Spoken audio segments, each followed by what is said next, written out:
In 409, you're going to be learning another verb that has to do with getting places or coming to different places. And that's the verb venir, okay? And it means to come. And here we've got one of the things that it's very similar to another form, and that's the form or the verb tener. It is a stem changing verb, it is called. So here we've got yo vengo. Notice, remember, tener was yo tengo, so it's very similar.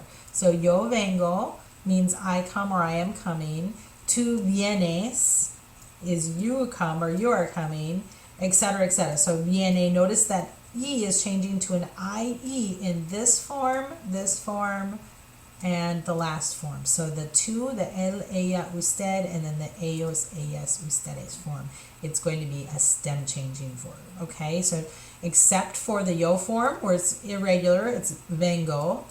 And here we've got venimos. It's going to have an E to an IE, okay? So we're going to use the verb venir to say we're coming to or from a certain place, okay? And again, remember, most of the time, just like the verb ir, if you're coming to a place, you're going to use an a after the verb. So, for example, yo vengo a la escuela, okay? And then you've got the mode of transportation again. So, vengo a la escuela en tren, okay?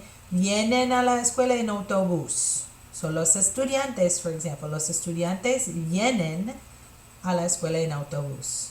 Okay, Pepe viene a la escuela a pie. So we're telling about how all these different people come to school.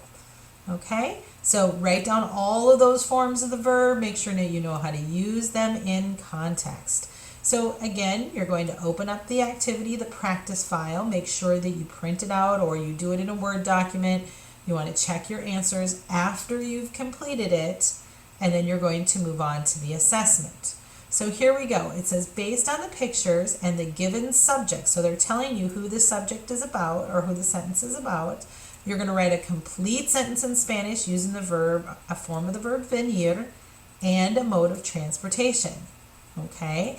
Include details like where the person is coming and to and from. Use a if they're coming to a place, and from if they're coming from a place. From is de in Spanish. Okay? So, for example, Marcos y yo, we're going to pick the right form of the verb venir. So, we're going to look here. That's the same as saying we. So, nosotros venimos. Okay, we are coming. You could say we're coming to the park or we're coming from the park, either one of those. Looking at the picture, kind of seeing where it's at. Okay, and then you can see how you can also add how they got there. We are coming from the park by bicycle, for example, would be a fantastic sentence. Okay, so look at the picture, try and add as many details as you can. Make sure you use the correct form of the verb venir based on these subjects here. Okay, those are the subjects that you need to do. Okay, the assessment, remember, there will be an assessment on sections 408 through 410. So there's a big test coming up soon, or quiz coming up soon. It's at the end of 410. And it's also going to include 404 and 407. So we're going to start building onto these quizzes. It's a little bit bigger quiz. Make sure you're continually practicing your vocabulary and the grammar and from these sessions and the verbs from these sections.